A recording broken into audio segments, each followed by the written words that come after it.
কালকে তো হনুমান জয়ন্তী মানে বর্ষামূলী পুজো। পূর্ণিমা তো আজকেই পড়ে গেছে, কিন্তু আমার এখনও পর্যন্ত কোনো বাজার টাজার কিছু করা হয়নি। তো যাচ্ছি বারুইপুরে, একটু ফুল মিষ্টি ফল এগুলো কিনবো। ফল মা মোটামুটি এনে রেখেছে, ফুল মিষ্টি আরও কিছু জিনিসপত্র লাগবে সেগুলো কিনতে যাচ্ছি। তো দেখতে দেখতে সন্ধে হয়ে গেল। এখন সন্ধেবেলা জিনিসগুলো ভালো পাবো, ওই জন্য একটু সন্ধে করেই বেরোলাম। তো যাই, এবার যা গরম পড়েছে বাবা, মারাত্মক গরম। যাই, গিয়ে পরপর জিনিসগুলো কিনি মনে করে করে, বেশ কিছু জিনিস লাগবে, বেরোই। বেশ কয়েক বছর ধরে আমি বর্জামগুলির পুজো করছি আর কি। এখন বছরে একবার করেই করা হয়। আগে প্রত্যেক মঙ্গলবার করতাম, কিন্তু বেশি দিন করতে পারিনি। তো কালকে পুজো আছে, জিনিসপত্র কিছু লাগবে, সেগুলো কিনতেই যাচ্ছি। প্রচুর ভিড় হবে আজকে বারুইপুরে। বারুইপুরে গিয়ে প্রথমে মিষ্টির দোকানে চলে গেছিলাম, ওখান থেকে কিছু মিষ্টি কেনার ছিল। তারপরে সব কিছু কিনে নিয়ে চলে এসেছিলাম বারুইপুরে এই নতুন মন্দিরটাতে।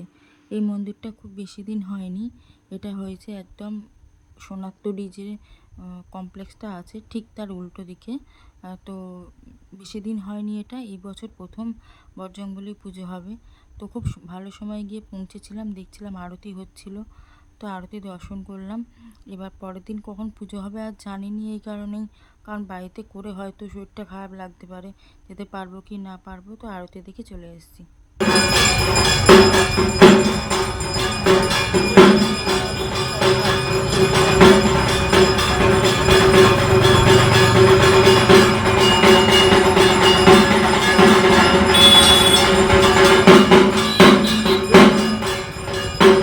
পুজোর তো বাজার করতে গেছিলাম, বাজার করে চলেও এসেছি। কি জিনিসপত্রের দাম, বাপরে বাপ! মিষ্টি, তারপরে ফুল, লাড্ডু, যা যা লাগে আর কি, চামেলি তেল, তারপরে ওই মেটে সিঁদুর, ফলটা কিছু ফল আনা আছে, কিছু ফল মা কালকে আনবে। তো কালকে পুজোর প্রস্তুতি মোটামুটি করা রয়েছে। তারপর সকাল থেকে যা যা করার করবো। বজরংবলী মন্দিরটাতেও গিয়েছিলাম, আরতি হচ্ছিল। তো বারুইপুর থেকে আসার সময় হলদিরাম থেকে লাড্ডু কিনেছিলাম, কেশর লাড্ডু যেটা, ওখানে অনেক রকমের লাড্ডু ছিল, তার মধ্যে থেকে এই কেশর লাড্ডু যেটা 12 পিসের, ওটাই আমি নিয়েছি। কারণ কেশর লাড্ডুটা আগে নেওয়া হয়নি, বাদ বাকি লাড্ডুগুলো সব আগে নেওয়া হয়েছে। আর মিষ্টির দোকান থেকেও কিন্তু আমি লাড্ডু নিয়েছিলাম। তো কেশর লাড্ডুটা খোলার পরে দেখলাম এরকম ছটা ছটা করে ভাগ করে 12টা পিস রয়েছে। তো খুব ভালো করে ভগবানকে মানে ভোগ নিবেদন করেছিলাম। প্রথমে বজরংবলীকে খুব ভালো করে পরিষ্কার করিয়ে পাথরের মূর্তিটাকে, এটা তো খুব ভালো করে পরিষ্কার করেছি, পাথরের মূর্তিটাকে স্নান করিয়েছিলাম। তারপরে এই ছবিটাও খুব ভালো করে পরিষ্কার করে ভালো একটা জায়গায় ভালো আসনে বসিয়ে দিয়েছি। এরপর ফল টল কাটবো, ফুল দিয়ে সাজাবো, আরতি অনেক কিছু আছে। তো সব কিছুই ছোটো ছোটো করে শেয়ার করব।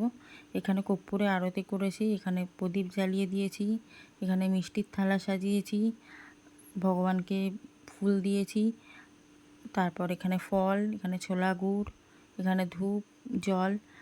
আমি আমার মতন করে পুজো সম্পন্ন করেছি।